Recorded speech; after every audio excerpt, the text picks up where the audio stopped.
we need to become more aware of hidden advanced technologies that, if made available, would completely change Earth 3D paradigm with revealing free power and energy systems, reverse of aging and disease, end of poverty and slavery, clean air, food, and water.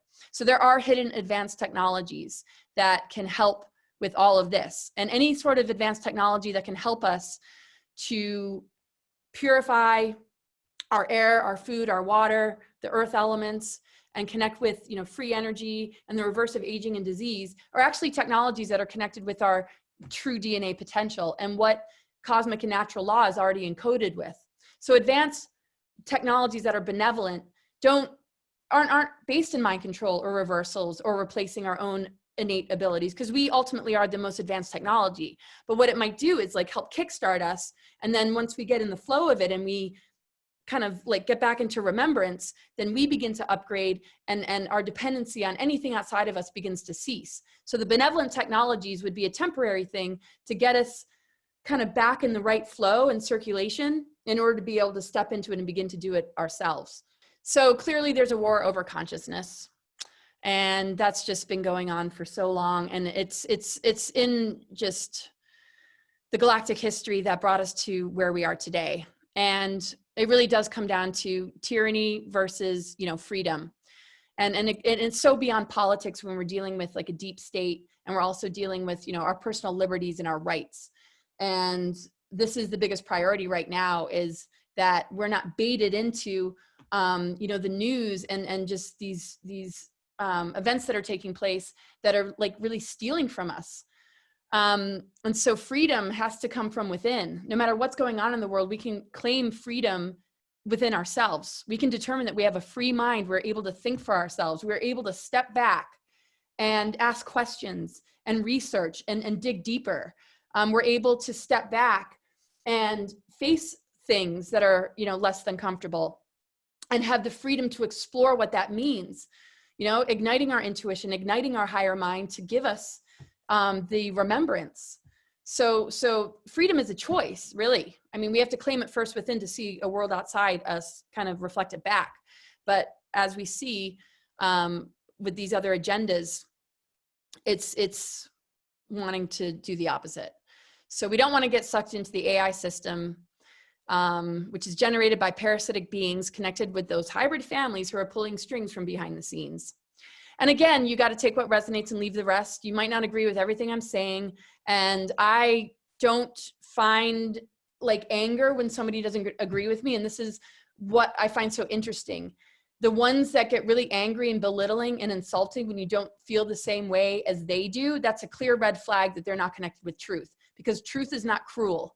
Truth is compassionate. Truth doesn't feel threatened by non-believers because it stands on its own. It doesn't need to be fed. It's not vampiric. Truth is strong in who it is. Truth stands the test of time. Truth is what we are holding as a sacred flame, in the hopes that people will find it within themselves. But it doesn't need to go to war. It doesn't need to attack others or feel threatened by their lack of being in agreement. So I'm not the kind of person that feels threatened by other people feeling different, but I do feel called to hold compassion and to be a resource of information to hopefully help them to see that we're made of so much more, and that, you know, there's love and compassion and understanding and absolute forgiveness, because we've been played for so long. It is so hard for people to just let go of this reality and all of a sudden trust something that they've never been shown. It was never passed down to them in their family lines. It was never given to them in the school systems. And sometimes that's all people can, you know, think about. But there are a lot of groups of individuals that were born with really, really strong memories, that were, you know, at a young age, like contacted or a lot of attention was put on them to stay aligned with a mission, to not lose themselves to these things, because we're all like up against indoctrination, television, and you know, all these things. So it takes a very strong soul to be able to hold themselves in the face of all this. But we're all here to help each other, and we all have our times of just doing really well with it, and sometimes we you know, kind of fall apart a little bit. So, you know, it's not a contest, it's not an ego competition here, but you know, we can draw on each other's strengths. We can empower, you know, the weaknesses, because really they're not really weak. There are inevitable wounds that we're going to have to address. And we have contracts and agreements to hold some of these wounds. So when we're born into certain family lines or we're born onto this planet, we have an agreement to connect with part of that greater wound in order to say, okay, I'm going to take that wound and I'm going to live through it. I'm going to let it kick my butt and I'm going to rise above it because that's my contribution to the collective. So we take those wounds and we take those weaknesses and we can form an alliance with it where we can understand, hey, this is my mission. So if I'm dealing with, you know, an illness, an injury, a negative toxic relationship or a stream of them, or some sort of targeting from the outside, mine was, you know, being targeted to go off Mars. I see that as my challenge and my mission.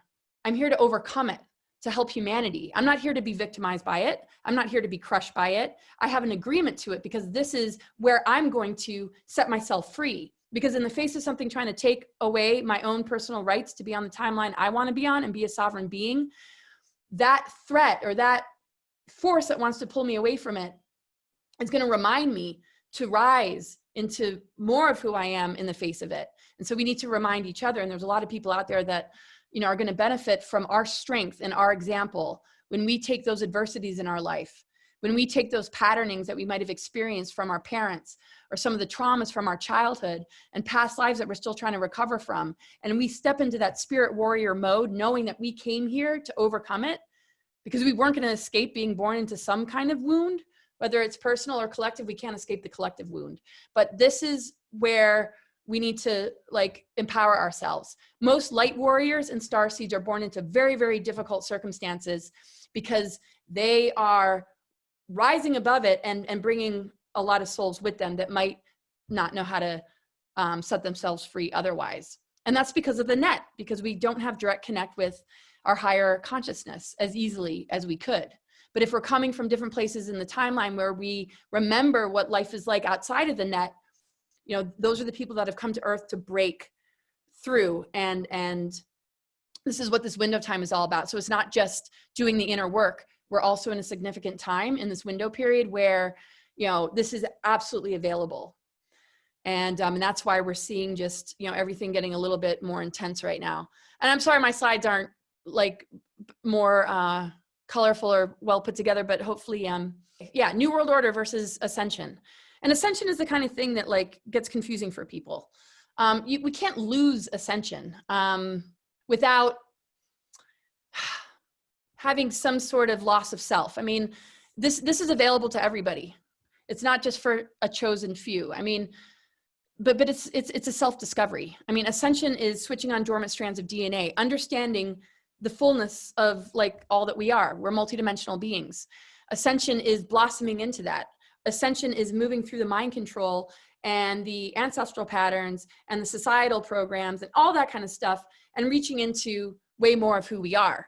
The New World Order wants to just continue to pull the carpet from underneath us. And every time we're about to take a huge leap is usually when a false flag happens. And they understand the astrology. They understand like important dates and times to do ritual, to trip this up. There are overlays of negative grids and reversals that they're feeding through these dark practices. And that's why they, you know, do them. And it happens a lot in our own life, you know, where we're about to create a huge breakthrough or we're feeling like we're doing well. And then all of a sudden, like an event happens or somebody in our life, you know, is targeted to target us and we get all tripped up. And I talked about that yesterday. And that's the time that we have to breathe through it, knowing that, you know, a spiritual path is not an easy path at all. But the more awareness that we hold, the more we can understand, you know, what one another is going through. And it's really important to understand the dark technologies that have been used and how long, you know, we've been connected into it. I mean, Ascension is really jumping off an artificial timeline that we are in a lot of ways born into, but we are born into both. And so there's sort of both. There's that overlay that's connected to the mind control, the indoctrination, but then there's our own experience. You know, it might be something that we easily break out of, you know, the indoctrination when we go maybe hiking for a couple of weeks, or we go off into the wilderness, or we go do some plant medicine, or we go travel the world. I mean, we can set up all sorts of positive opportunities for ourselves, you know, to break through that. We've been given that ability. But we're, you know, up against that thing that just literally wants to, you know, vamp and steal. And again, it wouldn't exist if we weren't feeding it. And when we seal up the wound, when we come together in unity consciousness, and those openings and those fractures are sealed up through love and unity, that parasitic energy has no ability to feed it. So that's how it heals, by us not feeding it. And it's not that it's going to heal and transform and just wake up. Some humans will, though, that have been blackmailed, and that find a way to return. But the soulless entities and the demonics and the things that are parasitic naturally fall away when it's not given a food source and it's not given an opening to feed on. So it naturally becomes transmuted in our own being, because that's the shadow work. The shadow work has to do with breaking those kind of agreements, not being steered into those mindsets that allow us to stay attached to some sort of archonic influence, which then turns into major AI infiltration. So when we do the inner work, when we integrate polarity, we naturally transmute and transform this darkness. And then we break the connection with this dark cabal, and then we break connection with all the different tactics being used. We pull ourselves away from it. We're then able to transmute a lot of this stuff that we've been inhaling, like, nanoparticles. We're able to transmute or neutralize implants, and we're able to reach these levels that can literally dismantle these dark technologies. And a lot of grid work has been happening on the planet too. And so the fact that we're in this window period also, it's important that we recognize, how much is on our side. Okay. Media has an important role in spinning disinformation and targeting humanity in a mass mind control operation. And that's just something that's just over and over again. It is a directed and emotional operation, psychological and emotional operation used against the public. It intends to incite people into violence and tell you how to think. It is used to derail important facts and cover up the news we need to hear in order to distract us and hook us in. Cosmic and natural law are encoded with our ability to create alchemy and transformation and mass healing. They constantly seek to fracture us because they thrive on the negative energy. And so many people know this already. But it's like recognizing our triggers. Our triggers are opportunities, but that's also when we're at a crossroads in that moment where we're triggered. Do we give our power away? Do we seek victim consciousness? Do we want to blame somebody else? Or do we really, do the inner work? Can we find some level of forgiveness? It doesn't mean that we shouldn't hold others accountable. It doesn't mean, it's all up to us to heal. But in order to break the connection, which is all about the receptor having a plug into it, we just have to work energy in a different way when those triggers come up. And, like honesty, transparency, being able to speak from a place of maturity about what it is we're experiencing. And so finding more like-minded people is incredibly important. And they're there. There's no reason to feel isolated and alone in these times, because there's a loving community, that they are out there. But we have to be very careful too and maintain boundaries and discernment, of course. I mean, what we're learning major lessons as humans is to not give our power away, to not put people on pedestals, to not look for gurus, to not look for saviors, but to look for community, to look for mutual love and respect, and to be that person that seeks to create that and seeks harmony and lives in strong integrity, and then we can just come together and recognize our likeness, instead of elevating a person or feeling lesser than a person. I mean, we all are made of the same type of stuff, but we all are very unique in our expression. When we look at the zodiac, I mean, that's our unique map. We're given different expressions that are all elemental. And basically we're like puzzle pieces coming together to rebuild earth, air, fire, water, ether within our own beings, purifying the negative ego to then purify the outer elements on the planet. And so that is what happens when we repair DNA. As long as there's junk DNA, we're going to deal with chaos. We're going to deal with toxicity in our environment, and we're going to be easily messed with by these dark technologies, because we're unconscious to the parts of ourselves that take us into a higher earth. So cosmic and natural law are encoded with our ability to create alchemy and transformation and mass healing. I said that. Okay. So starseeds are targeted. Targeted starseeds, yes. And that's pretty obvious, right? You go to school, you can't sit still, you are interested in other topics than what you're being given in the curriculum, and you become a problem child, right? And I kind of talked about some of those projections that people like walk around with. And so, you know, the souls that have come to help activate people and bring in just amazing insights and new information are just kind of thrown to the wayside. Fortunately, you know, there's a lot of homeschooling and there's just a lot shifting in terms of that. But yes, you know, I could go into vaccinations, but I think a lot of people are already quite aware of how that disables our ability to have that direct connect. But we can burn through all that. Everything can be healed. There's no DNA damage that we can't handle. The thing is, it's about frequency, right? So if there's heavy metals, if there's toxicity in our body, the frequency doesn't allow us to connect with something that's pure. So we just have to purify ourselves. We have to remove those toxins. We have to allow our consciousness to come in and transmute these things to regain connection with our purer self, our magical child, our, you know, ability to, you know, kind of work with all this. So what happens though with the vaccines or any sort of implants or any like of these heavy metals or the things that are in our food that affect our pineal gland and like fluoride in our water is because it shifts our vibration. We forget certain things. And that's when we might tune into the television. You know, we're dumbed down to a certain point where the vibration of our being just sort of loses itself to the frequencies of these different, you know, toxins and chemicals.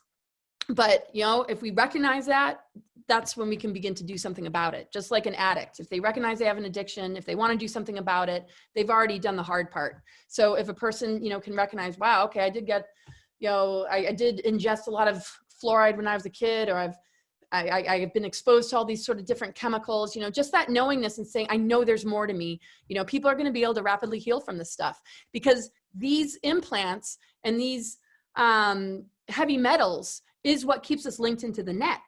Because, you know, it's like the nanoparticles in the air, it's in our food, it's in our water, and it actually links us to each other, which helps to create sort of like movements where, you know, that's kind of what trends come from and like where we see social movements. Well, there's a lot of natural social movements that have nothing to do with what we see on the television. It has to do with what we're connecting on and what we're rebuilding as we come together in a unified way.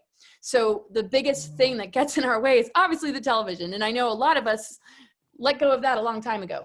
So I know I'm preaching to the choir in a lot of ways, but, you know, hopefully, you know, there's a lot to learn here too, and maybe information you can share with people who might otherwise not want to give it the time of day.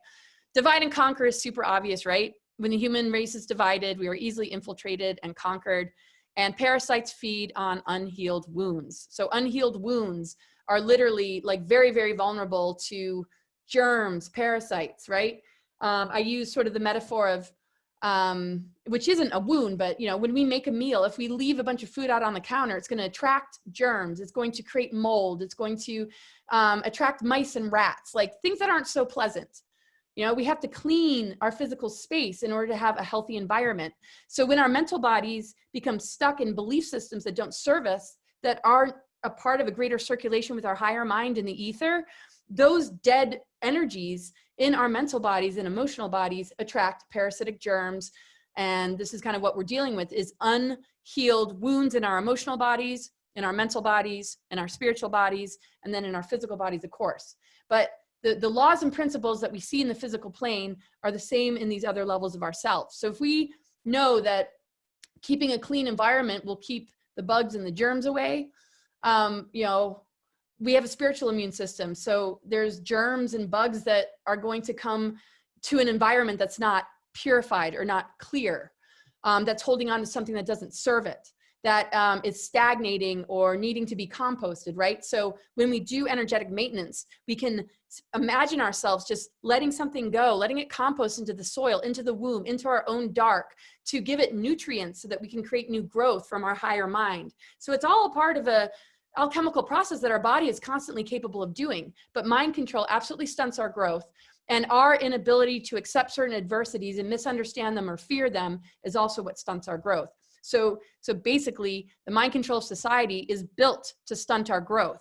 If we don't allow it to stunt our growth, we know exactly what to do. It might take a little bit of remembering, but this is what we're here to do for each other, is to remind each other of what we are made of. And we all carry different pieces. So when we look like at a zodiac, somebody might have like a ton of planets in the 12th house, and they might connect with somebody who has a ton of planets, you know, in the 7th house, or, you know, And it's like they're holding something that you might not naturally gravitate towards, but that's still a part of you, because we're every sign of the zodiac. We're every house of the zodiac. It represents our 12-strand DNA. Now we got the 13th sign. So that also shows, you know, similar to how the root races work, that we find connection with people that have elemental energies that we might need to connect with, or we might need to, you know, put together. And this is what helps us to rebuild to the point where we're going to break through that wheel of necessity. We're actually going to move into the 0 point, and actually, you know, the zodiac won't even be needed anymore. But right now, this map is teaching us where are we stuck, where are the possibilities for a great activation. And once we get a grip on it and move out of the lower octaves of the planetary energies, and we move into the 0, which is now available like never before, the actual chakra system changes, and the necessity of the zodiac changes. And we don't need to know our astro chart. It certainly is helpful, but I mean, the way that these charts look and the way we work with them is going to be, you know, very different. This is very much still a part of a 3D map that holds a lot of portals and gateways into the next level. And if we understand the map well enough, we'll understand where those gateways are, what we need to do to integrate them so that we can be free